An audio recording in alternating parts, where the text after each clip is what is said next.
ময়মনসিংহের এই circuit house মাঠে কিছুক্ষণ পরেই শুরু হবে বিভাগীয় সমাবেশ। জামায়াতে ইসলামী সহ সমমনা যে ৮ দল তাদের বিভাগীয় সমাবেশে ইতিমধ্যেই লোক সমাগম শুরু হয়েছে। মানুষজন নেতাকর্মীরা আসতে শুরু করেছে।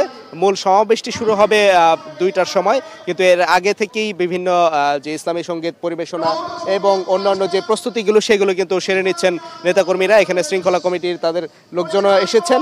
এখানে যে দাবিগুলি নিয়ে আজকে সমাবেশটা, সেই 5টি দাবিতে আজকে এই সমাবেশ যে ৮ দল এখানে সমাবেশ করবেন। এটা বিষয়ে যদিও গত দুদিন আগেই গত পরশুদিন একটি সংবাদ সম্মেলনে তারা জানিয়েছে আসলে এই নির্বাচনকে কেন্দ্র করে যেসব দাবিগুলি তাদের রয়েছে তার মধ্যে জুলাই যে জাতীয় সনদ, সেই জুলাই সনদ বাস্তবায়নের একটি দাবি তাদের রয়েছে এবং এছাড়াও রয়েছে সংখ্যানুপাতিক প্রতিনিধিত্ব বা পিআর পদ্ধতি চালু করে আসন্ন যে জাতীয় সংসদ নির্বাচন সেটাকে সম্পন্ন করা, সেজন্য তারা এই দাবিটিও রয়েছে। এছাড়া আরও যেই দাবি যেগুলি রয়েছে তার মধ্যে অবাধ ও সুষ্ঠু নির্বাচনের নিশ্চিত করার লক্ষ্যে যেই লেভেল প্লেয়িং ফিল্ড নিশ্চিত করা, সেই লেভেল প্লেয়িং ফিল্ডের দাবিও কিন্তু এই 5 দফা দাবির মধ্যে রয়েছে।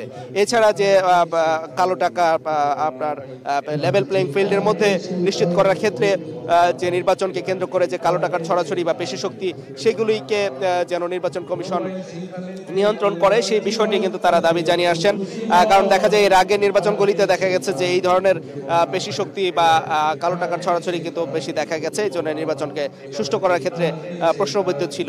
আরেকটা বিষয় যে বিচার বহির্ভূত যে হত্যাকাণ্ড বা অত্যাচার দুর্নীতির বিচার এবং জুলাই হত্যাকাণ্ডের যে গণহত্যাকারীদের যে বিচার সেটা দৃশ্যমান করা এবং বিচারকে নিশ্চিত করা, সেই দাবিও তারা জানাচ্ছেন। নির্বাচনের আগেই যেন এই বিচার নিশ্চিত করা হয়। গণঅভ্যুত্থানের যারা বাধা দিয়েছিলেন, যারা গণহত্যা চালিয়েছিলেন গণঅভ্যুত্থানকে কেন্দ্র করে, সেই তাদেরকে বিচার করা।